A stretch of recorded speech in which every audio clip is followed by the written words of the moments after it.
Nasabah tentu mengharapkan keamanan yang optimal, terutama terkait perlindungan data dalam melakukan transaksi. Hadirnya metode-metode baru tidak dapat dilepaskan dari keinginan nasabah yang ingin melakukan transaksi dengan mudah, cepat, dan aman.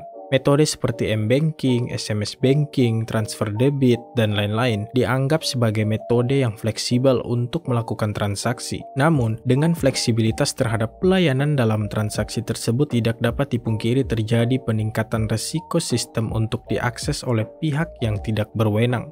Maka dari itu, dibutuhkan peningkatan dalam keamanan untuk memberikan pelayanan perbankan digital yang optimal. Lantas, teknologi apa yang gua maksud yang bisa memberikan keamanan lebih dalam suatu transaksi?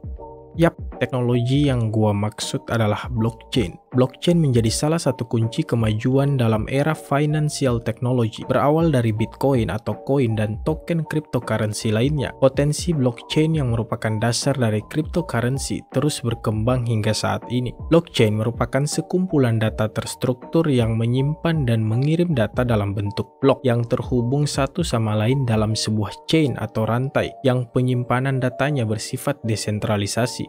Perkembangan pesat dari blockchain memberikan peluang sekaligus tantangan kepada dunia bisnis, terutama perbankan. Blockchain dapat membantu menghilangkan kehadiran yang tidak berhubungan dalam transaksi perbankan, terutama interbank ataupun cross-border transaction. Secara tidak langsung, peran blockchain meningkatkan keamanan dalam suatu transaksi. Peningkatan keamanan melalui blockchain dilakukan dengan beberapa cara. Pertama, blockchain menggunakan sistem peer-to-peer network.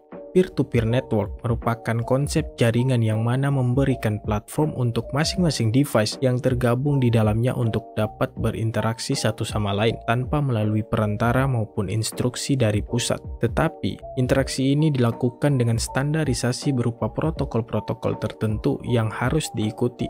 Kehadiran peer-to-peer network memberikan rasa aman kepada nasabah, mengingat meskipun transaksi dilakukan secara online, namun mereka secara teknis berhubungan langsung dengan pihak yang bertransaksi dengannya, layaknya transaksi konvensional. Kehadiran peer-to-peer network dalam blockchain memberikan blockchain sebuah sistem yang disebut Distributed Ledger Technology. Distributed Ledger Technology atau DLT pada dasarnya merupakan peningkatan dari tradisional database, yang mana seluruh data utama tersentralisasi oleh pusat. Penggunaan tradisional database memiliki resiko yang tinggi, sehingga apabila terjadi kegagalan penjagaan atau kerusakan hardware, maka data yang tersimpan akan hilang atau tercuri oleh cyber attack. Hal itu tentu merupakan sebuah kekhawatiran yang muncul baik kepada nasabah maupun pihak bank itu sendiri. Dengan hadirnya DLT, saat ini dimungkinkan untuk otomatisasi transaksi yang dilakukan hampir secara langsung, sekaligus menjaga dari adanya penipuan, kecurangan, ataupun usaha-usaha lain yang dapat mengganggu proses transaksi. DLT memiliki kemampuan untuk menyimpan, merekam, dan bertukar informasi dalam bentuk digital dengan pihak-pihak independen tanpa harus membutuhkan kehadiran pusat. DLT juga dapat memastikan bahwa tidak adanya transaksi yang berulang tanpa sebab. Penggunaan blockchain telah digunakan oleh beberapa bank besar dunia, diantaranya JP Morgan dan Citibank. Di Indonesia, penerapan blockchain memanglah memerlukan waktu. Sebagai contoh, Bank Barclays dan startup Israel berhasil menyelesaikan transaksi perdagangan melalui blockchain pertama di dunia. Transaksi ini dilakukan terhadap ekspor keju dan mentega senilai $100.000 dari Ornua, yaitu salah satu perusahaan Irlandia, kepada Seychelles Trading Company, di mana umumnya membutuhkan waktu 7 hingga 10 hari, hanya dilakukan dalam 4 jam. Blockchain diperhitungkan akan mengurangi biaya operasional bank hingga 13,5 sampai 15 miliar dolar dan biaya risiko hingga 1,1 sampai 1,3 miliar dolar tiap tahunnya. Keberhasilan inilah yang semakin menarik perhatian banyak pihak seperti Bank Sentral Asia atau BCA di Indonesia hingga BUMN seperti Pos Indonesia yang mulai mendalami bahkan menerapkan sistem blockchain.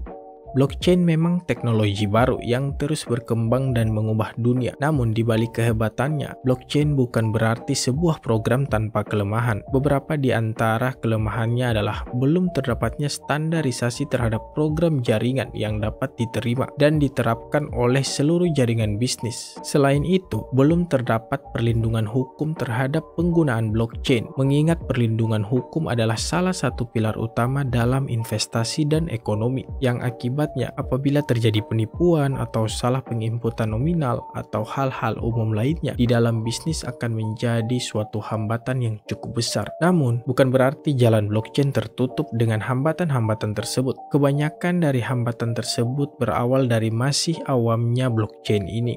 Dengan perkembangan teknologi, waktu, dan ilmu pengetahuan bahkan terkait blockchain, tidak dapat diragukan bahwa blockchain akan menjadi pintu untuk aksesibilitas yang efektif, aman, dan dinamis terhadap kebutuhan nasabah.